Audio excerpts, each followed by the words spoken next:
ተዘጋ ልባችን እስኪከፈት ድረስ ነው 1 ዓመት 2 ዓመት ክርስቶስ የሚጨምረን እንድንመለስ እንጂ እንድንበላሽ እግዚአብሔር እድሜ አልሰጠም።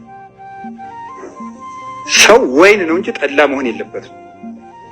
ጠላ እያደረ ሲሄድ ምን እያለ ነው የሚሄድ? ልብ የሚወጋ እየሆነ ነው የሚሄደው። 7 ቀን ሆነ ባለ ብትጠጣው ሰንጥቆ ይጥላል። ወይን እያደረ ሲሄድ እያማረ ይሄዳል። አንዳንድ ሰዎች አሉ እያደሩም ሲሄዱ እየወጉም ይሄዱ፣ እያደሩ ጦር የሚሆኑ ማለት ነው። ቅራሪ የሆኑ እያደረ ማማር ነው እንጂ እያደረ መበላሸት አለ። እያደሩ መበላሸት፣ በቀረብነውን ቁጥር መዳፈር፣ ያገኘነውን ነገር ማቃለል፣ ያጣነውን መናፈቅ፣ እጃችን ላይ ያለውን መጣል፣ አንዱን እየጣል ሌላውን ማንጠልጠል። እግዚአብሔር ስንት ቀን ደጅ ቆሟል እኛ ቤት መግቢያ። ሁላችንም እግዚአብሔርን አልከፍት ብለን ብዙ ቀን ሰደነዋል። ብዙ ቀን እንመከር አንሰማ።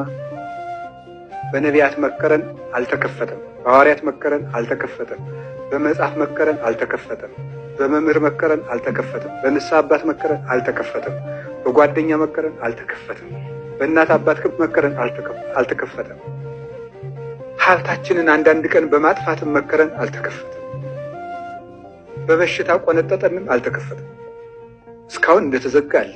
ክርስቶስን በር ላይ እንደቆም አለ። በገዛ ልጁ ቤት ተዘግቶበት የሚከፍትለት አጡ። አሕዛብ አይደለም የበደሉት፣ ወደ እነሱ መል ያንኳኳም አይሄድም። ይህ እድል ነው። ከቃሉ ጋር ናችሁ እና ይህን እድል ያሳጣናል። እውነት ነው የምነግራችሁ። እድላችን ልናጣው እንችላለን። ዝም ብሎ 2017 ዓመተ ምህረት ማለት አይደለም። እድል ናት ይቺ። ሌላ አሁን 1 ዓመት ጨመረን፣ እግዚአብሔር ይመስገን። አሁን ይችን እድል ሰጥቶናል።